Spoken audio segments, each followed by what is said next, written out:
8월 23일 새벽 기도회를 시작하겠습니다. 오늘부터는 데살로니가 전서 말씀을 봅니다. 오늘은 1장 1절로 10절입니다. 바울과 실로아노와 디모데는 하나님 아버지와 주 예수 그리스도 안에 있는 데살로니가인의 교회에 편지하노니 은혜와 평강이 너희에게 있을지어다. 우리가 너희 모두로 말미암아 항상 하나님께 감사하며 기도할 때에 너희를 기억함은 너희의 믿음의 역사와 사랑의 수고와 우리 주 예수 그리스도에 대한 소망의 인내를 우리 하나님 아버지 앞에서 끊임없이 기억함이니 하나님의 사랑하심을 받은 형제들아 너희를 택하심을 아노라. 이는 우리 복음이 너희에게 말로만 이른 것이 아니라 또한 능력과 성령과 큰 확신으로 된 것임이라. 우리가 너희 가운데서 너희를 위하여 어떤 사람이 된 것은 너희가 아는 바와 같으니라. 또 너희는 많은 환난 가운데서 성령의 기쁨으로 말씀을 받아 우리와 주를 본받은 자가 되었으니 그러므로 너희가 마게도냐와 아가야에 있는 모든 믿는 자의 본이 되었느니라. 주의 말씀이 너희에게로부터 마게도냐와 아가야야만 들릴 뿐 아니라 하나님을 향하는 너희 믿음의 소문이 각처에 퍼졌으므로 우리는 아무 말도 할 것이 없노라.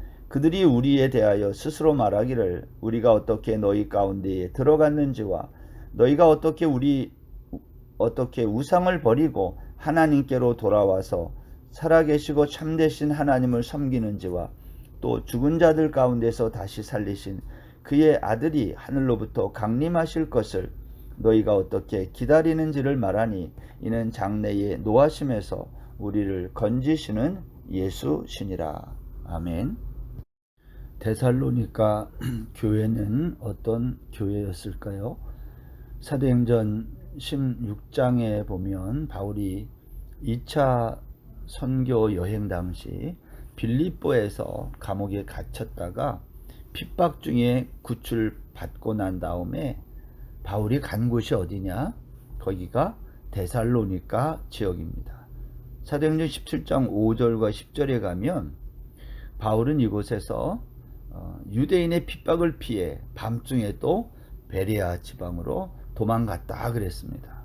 그러니까 데살로니가 이 지역에서 바울이 머물렀던 그 전후에 바울은 늘 핍박과 박해 속에 있었던 것이죠. 그러한 중에 그가 데살로니가 지역에서 복음을 전하고 거기에 세워진 교회가 데살로니가 교회다라는 겁니다.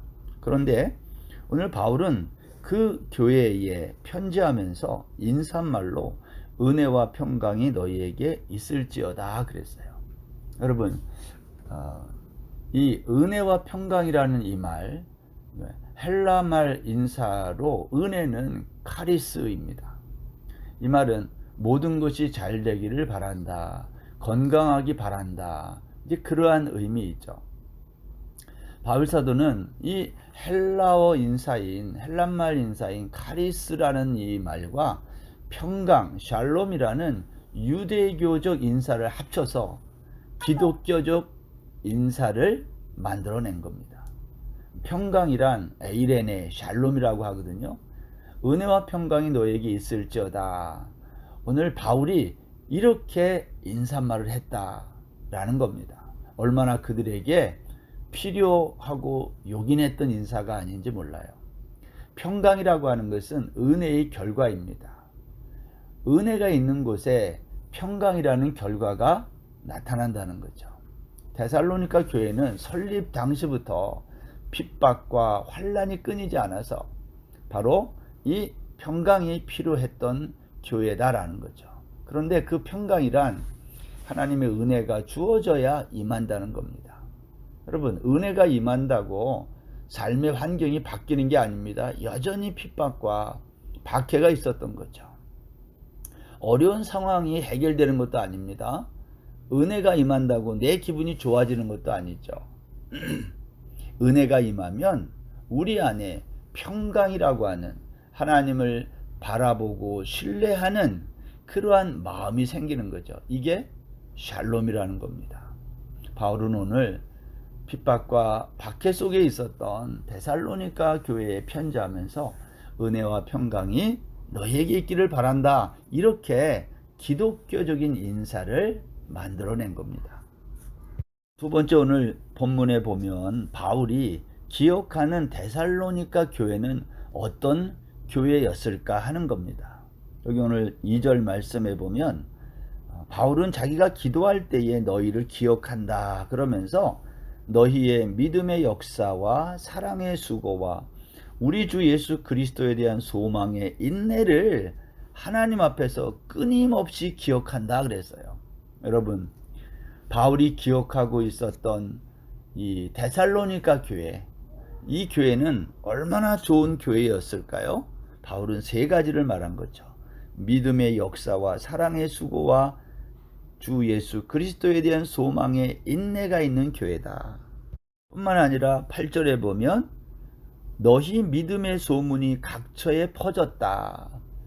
데살로니가 교회는요, 믿음의 소문이 각처에 퍼진 교회였다. 바울이 기억하는 교회가 바로 그러한 교회였다라는 겁니다. 저는 오늘 바울 사도가 데살로니가 교회에 편지하면서 했던 이 말들, 믿음의 역사, 사랑의 수고, 소망의 인내, 그리고 이것이 각처에 믿음의 소문이 퍼졌다. 이러한 말을 들었던 데살로니가 교회를 보면서 얼마나 부러운지 몰라요. 우리 태국 한인교회도 이러한 교회가 되기를 간절히 소원합니다. 그러면 바울이 기억했던 데살로니가 교회에 이 세 가지 믿음의 역사부터 시작했는데요. 이 믿음의 역사를 기억했다 그랬는데 이 말은 무슨 말일까 하는 거예요. 여러분, 믿음으로 행한 일들이란 뜻이에요. 믿음의 역사란 말만 하는 게 아니라 말과 행동이 같이 갔던 교회다. 그게 데살로니가 교회였다라는 겁니다.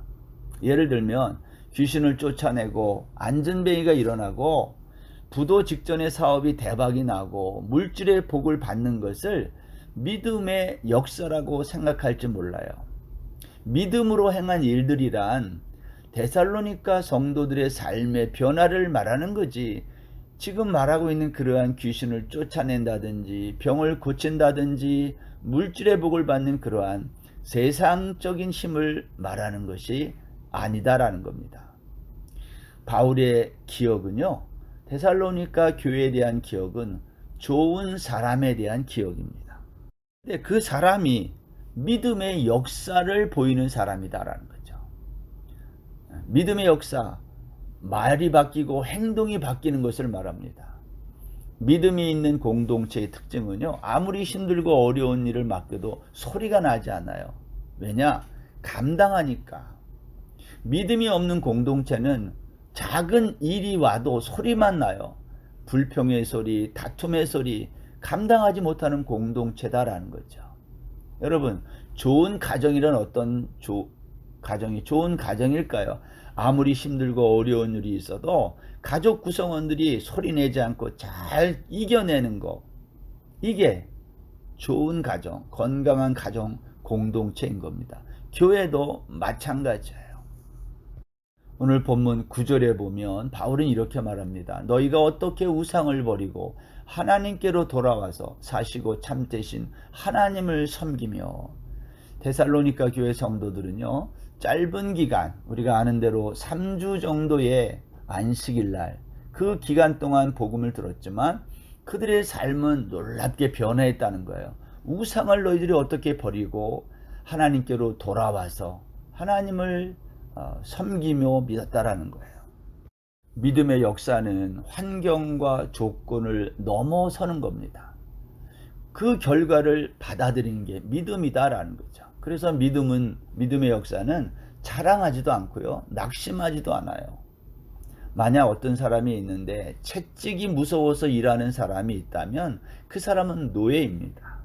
돈 때문에 일하는 사람이 있다면 그 사람은 사꾼이죠. 그러나 하나님의 은혜 때문에 일하는 사람이 있다면 그 사람은 믿음의 사람인 것입니다. 오늘 이 말씀을 듣는 저와 여러분은 어떤 사람입니까? 하나님의 은혜 때문에 일하는 사람, 불평과 불만이 없고 오직 감사만 있는 사람, 이러한 성도님들 되시기를 바랍니다.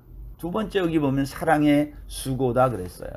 여기 수고라는 헬란 말은요, 어떤 의미가 있냐면 자르다, 채찍으로 때리다, 이러한 뜻이 있어요. 고통이 있다는 거예요. 여러분, 수고라는 것은 고통이 있다. 우리가 주의 일을 하면서 채찍에 맞는 것과 같은 아픔이 있다. 좋은 일을 하는데 고통을 경험하는 거예요. 그런데 이러한 수고, 사랑의 수고를 왜 할 수 있죠? 사랑하기 때문에 사랑이 없는 사람이 수고를 하면 문제가 발생해요. 그리고 이 사람들은 늘 이렇게 말하죠. 왜 내가 하는 수고를 너희들 인정하지 않느냐? 오늘 그렇게 말할 수밖에 없는 거예요. 사랑의 수고란 자랑하기 위한 수고가 아니라는 겁니다. 모든 사람이 그 사람의 수고에 대해서 박수 쳐주고 싶은 그러한 수고. 그 사람은 사람들의 박수가 있든 없든 사랑의 수고를 하는 사람이라는 겁니다. 어떤 사람은 수고는 수고대로 다 하면서 입으로 다 망치는 사람이 있어요. 세상에서 가장 아름다운 수고는 수고하면서도 자랑하지 않는 것입니다. 교회 안에 이와 같은 사랑의 수고가 없다면 그곳은 교회이지만 지옥의 고통이 있는 그러한 교회가 될 수 있어요. 하나님의 사랑은 어디에 나타났어요? 십자가에 나타났어요. 십자가에 나타난 사랑이 뭐죠? 자랑하지 않는 희생적인 사랑 아닙니까? 저는 이렇게 생각해요.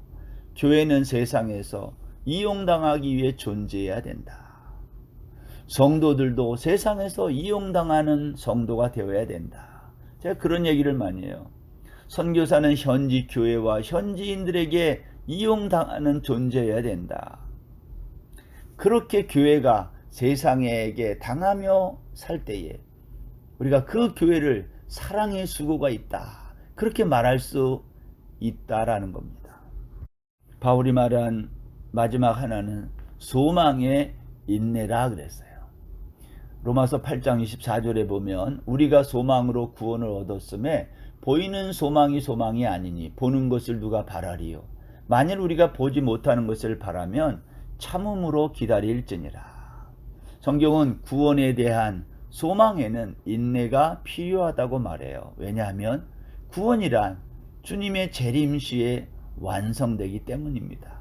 그런데 사람들은 자꾸 인내가 필요 없다고 말합니다. 세상은 점점 인내가 필요 없는 세상이 되어 가고 있어요. 왜냐하면 세상은 천국에 갈 필요 없이 이 땅에서 모든 소망이 다 이루어지기 때문입니다. 가난의 문제, 질병, 건강의 문제, 모든 문제를 다 해결해 준다고 하기 때문입니다. 그러나 성경은 주님의 재림시에 모든 문제가 해결된다고 해요. 오늘 우리가 이루려 하는 소망은 정말 주님이 말씀하시는 그 소망일까요? 그렇지 않아요. 그것은 소망이 아니라 소원 성취라고 불러요. 사람들은 성경적인 소망을 세속적인 소원 성취로 바꾸어 버리는 겁니다. 최근 예수님은 가난하게 사시지 않고 부자로 사셨다고 주장하면서 성도가 부자로 사는 것이 맞다고 주장하는 목소리가 있습니다. 우리가 이런 걸 번영신학이라 그래요. 하나님은 성도가 연약하고 질병에 빠지지 않고 건강하기를 원하신다. 질병은 귀신이 붙어서 생긴 것이기 때문에 귀신을 쫓아내야 된다. 하나님의 자녀는 지혜롭고 총명해서 공부를 잘해야 된다. 할 수만 있으면 편법을 다 동원해서라도 좋은 대학에 합격하고 세상에서 출세하여 하나님께 영광을 돌리자. 여러분, 우리가 이 세상에서 우리의 모든 소원과 바램을 다 이루면 우리가 주님 재림시까지 인내할 이유가 어디에 있습니까? 그러면 성경을 고쳐 써야죠. 우리 힘으로, 우리 지혜로 모든 문제를 해결하고 소원 성취하면 소망의 인내는 어디다 써먹는 성경 구절일까요? 기도 만능주의에 빠져서 기도하면 소원 성취되고 만사형통한다는 다분히 세상적이고 물질적인 세속적 신앙관을 가진 성도들이 늘어나고 있어요. 데살로니가 교회에 보낸 바울의 편지에서 말하고 있는 소망의 인내란 그런 것이 아니라 우리의 구원의 문제는 인내해야 된다는 거예요. 인간의 모든 문제들은요, 예수 그리스도의 재림 시에 완전해지는 것들입니다. 만일 예수님이 오시지도 않았는데 문제가 다 해결되어 버리면 주님이 재림해야 할 이유가 어디에 있습니까? 오늘날 심각한 문제들이 일어나고 있는 거예요. 그게 뭐죠? 고난을 통해서 우리를 온전하게 하시려는 하나님의 계획이 다 틀어져 버리는 겁니다. 고난 가운데서 인내하면서 하나님을 바라보고 우리들의 모난 모습들을 하나씩 고쳐가야 하는데 사람들은 그 인내가 싫어서 기다리지 않습니다. 당장 눈앞에서 보여지는 신앙생활을 원하는 거예요. 이 땅에서 우리가 가져야 될 소망이 무엇입니까? 그것은 바로 구원의 소망입니다. 이 구원의 소망은 이 세상에서 완성되는 것이 아니라 인내로 기다릴 때에 우리 주님이 재림하심으로 완성되는 것입니다. 오늘 이 소망의 인내를 굳게 붙들고 장래의 노하심에서 우리를 건지시는 예수 그리스도만을 바라보는 저와 여러분들 다 되시기를 주의 이름으로 축원합니다. 기도하겠습니다.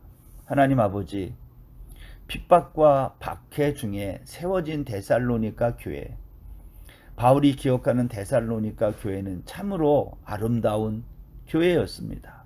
믿음의 역사가 있고 사랑의 수고가 있고 예수 그리스도에 대한 소망의 인내를 가졌던 교회, 하나님, 우리 모든 성도가 이러한 교회 성도 되게 하여 주옵소서.